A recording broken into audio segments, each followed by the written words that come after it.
Welcome to your TGIF Sports, everyone. I'm Amajal Knowles, topping sports day 2 of the Ministry of Youth Sports and Culture's High School Track and Field Nationals, well underway at the old Thomas A. Robinson Stadium. But day 1, dominating the competition, would be the BAICS rivalry between the St. Augustine's Big Red Machine and the Queens College Comets, as they would lead 7 out of the 8 divisions after day 1. Let's take a look at the highlights.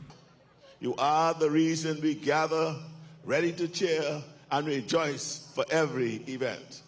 Yes, championships bring medals, trophies, and accolades, but more importantly, they reveal your character. That was the nation's chief Prime Minister, Honorable Philip Davis, at the opening ceremony for this year's National High School Track and Field Championships. After a brief parade of schools, it was time to hit the track. Family Island's well represented. Boys under 1,300-meter title going to NGM Majors Justice Adderley, finishing in 13-21. Grand Bahama showing that they are a force to be reckoned with as well. Versatile athlete Kezra Thomas, fresh of a stellar performance in the high jump, taking the girls under 17 100-meter crown in 11.88 seconds. Girls under 20 100-meter finals. But a quarter miler, Alexis Roberts, showing her short distance speed, getting some points for SAC, winning the title there in 11.90.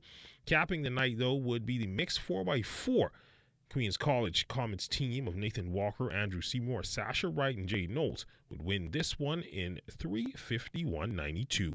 Look at the standings after one day of competition. It would be a battle between SAC and QC for complete control. The Comets would lead the under 13 and under 17 female divisions, while SAC would lead the under 15 and under 20.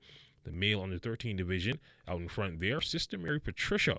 SAC would lead the under 15 and under 17 boys divisions, while QC would be out in front in the under 20. Action continuing this evening at the old Thomas A. Robinson Stadium.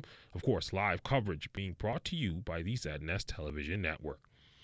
In college basketball news, VJ Edgecombe coming up clutch in his March Madness debut as his Baylor Bears would take on the Mississippi State Bulldogs in an 8-9 matchup in the East region.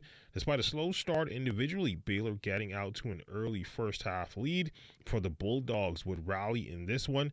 VJ flipping a switch in the second half would give Baylor a 10-point lead. With his second made three-pointer, the Bears later led 67-60 at the final TV timeout, while the Bulldogs got to within 1 point in the final minute.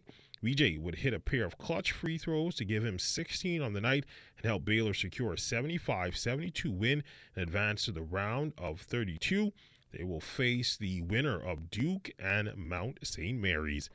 Baseball news, Jazz Chisholm Jr. was a one-man wrecking crew at the plate last evening, driving in 5 of New York's 9 runs before they held on in a nerve-wracking bottom of the 9th to defeat the Orioles in spring training action 9-7. The Yankees came out swinging with 1 out in the top of the first. Aaron Judge withdrew a walk before Jason Dominguez would rip a single to center field. Then Jazz would get in on the act. His rocket to right field barely stayed in the park.